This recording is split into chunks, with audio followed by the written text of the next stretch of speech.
Een paar honderd kratten met drinkpakken staan nog van een moonkleding naar Beets. Ik ben Piet Dijkstra.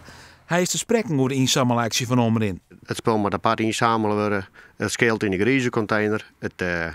Het is beter voor het milieu, denk ik. Prima. Maar er wordt balans altijd in een papierbak of in een zwarte container. Dat is ook net goed. Maar ja, wij maaien er oors mee in. Ontnota binnen de drinkpakken altijd skiën in het huisafval. Dat gebeurt op Ecopark de Wier in Nijenharske. Vraag is waarom het ophellen van de pakken bij de meesten thuis een betere optie is. Bij de meesten thuis wil je ophellen een goede optie wezen, omdat je er eigenlijk een hele goede respons hebt.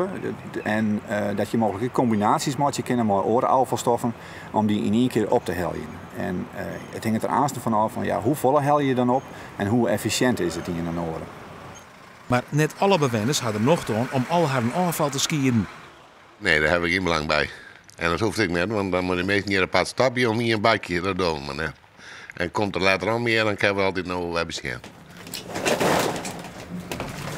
Dus op dit moment is er een landelijk onderzoek gaande. En daar worden alle verschillende manieren, om verschillende combinaties te maken van fracties worden uitgetest.